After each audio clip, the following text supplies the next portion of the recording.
I believe that the heart will go. And Life for You will be right back in a few seconds. From now on, every Thursday, the IDEA Company is holding their Exhibition Day. Come to IDEA Virtual Island and be involved in discussions and see the companies on display. Every Thursday, 5 to 7 a.m. SL time. Be there or be square. Imagine it. You're just strolling around a new SL island, doing research, thinking nothing can touch you. And then, all of a sudden, you see a tsunami wave coming towards you.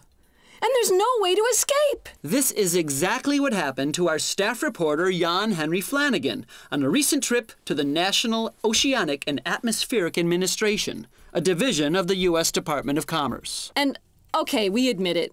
It wasn't that dramatic. But it was still quite exciting and very interesting. Ladies and gentlemen, welcome to NOAA Island, the virtual island of the National Oceanographic and Atmospheric Administration. It's a terrific place full of cool scientific facts and figures, or as they call it, interactive Earth science. We met up with Haxhaven Hartford, who showed me around and told me, really anyone can benefit from the experiences on the island. It's meant as sort of a fun, interactive way to learn. The exhibits are, for the most part, all interactive and meant to be explored. And that's just what we did. We explored NOAA Island and tried to understand the Earth science on our planet. It was totally fun, but also really instructive as well. Let's start with a guided tour of the continents, then go straight to a cool glacier. Like a dog without a bone. Our hope with the glacier is that it basically just fosters communication. If we can have good discussion amongst visitors about the issues surrounding, sea height changes and global warming, our mission is accomplished there. I can definitely approve of that. Step by step, you can watch and follow the forming and melting of glaciers.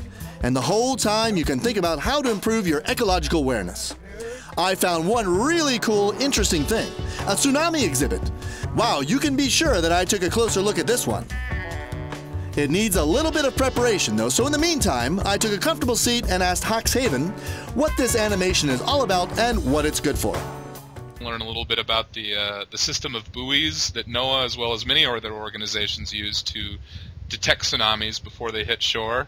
And then eventually a big wave comes crashing in and has some destruction along with it. And whoa! There was a big wave coming. Take a look at this, dude. Huge and enormous. But hang on a second. Isn't it a bit odd to present something that kills many people in real life several times a year? In my mind, it isn't about making light of a serious event. It's about teaching awareness. And in the safety of Second Life, it's possible to bring some of those events to life for other people. And my hope is, with the number of times that simulation is run, if we can save one life from the lessons learned from that exhibit, then I'd say mission accomplished. All right then. Our next mission is the Hurricane Tour. Here, you can sit in a plane and feel a shaky hurricane. But before I enter, I want to know what NOAA has to do with hurricanes.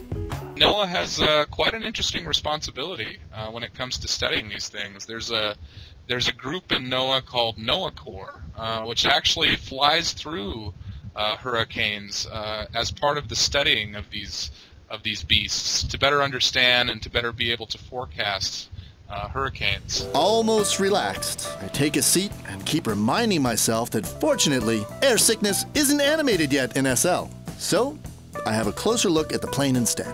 The plane in the airport that we have is a recreation of a P-3 Orion, which is a plane that we use to fly through hurricanes, and you can get a virtual experience of doing something similar.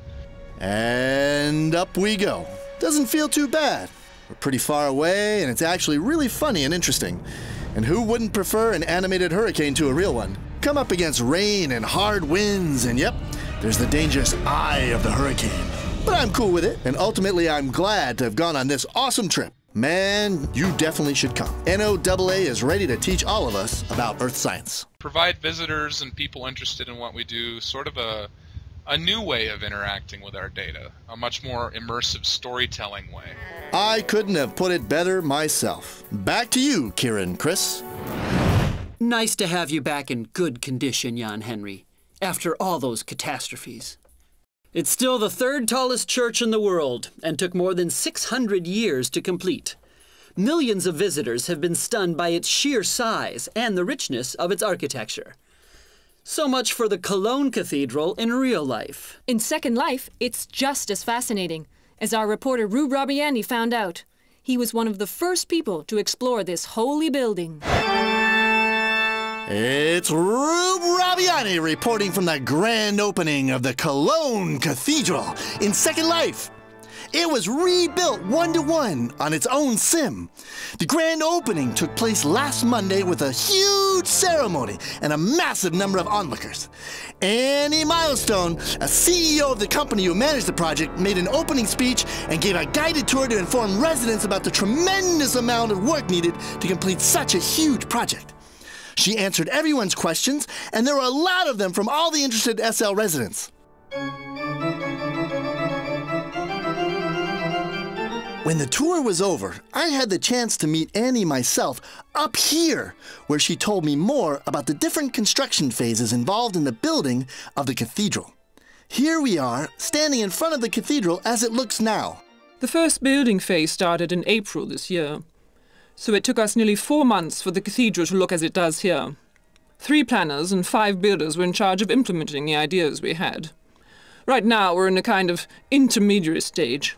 We close the sim every day for about 5 hours and open it at 11 a.m. SL time for residents. In between, we are optimizing every single piece in detail.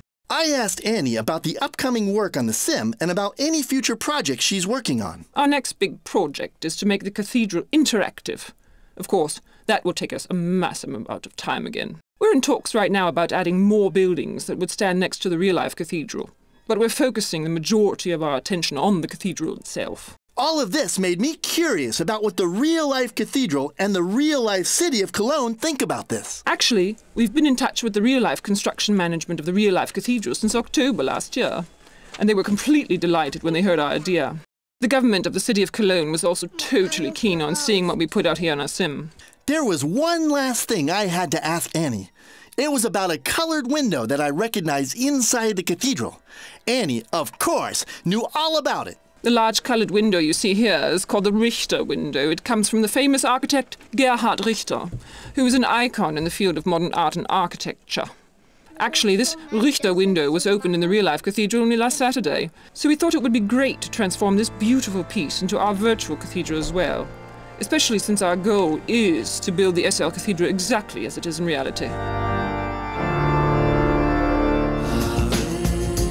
The opening event was followed by some dancing right in front of the building, and the atmosphere turned from religious to romantic right away.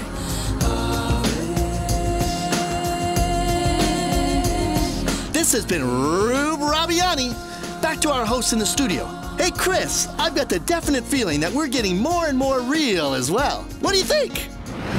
Well, I don't know about you guys, but after seeing that report, I think I'm going to head off to the cathedral to see if I can get some brownie points with God. But you, my dear Rube, should stay as virtual as possible. Oh, Christoph. Once a brown-noser, always a brown-noser. Anyway, for all of you Life for You devotees out there who watch us religiously, please check out our website. And if you have any stories and leads that you feel we should cover, let us know. See you all next week. And until then, here's wishing you all a great second life.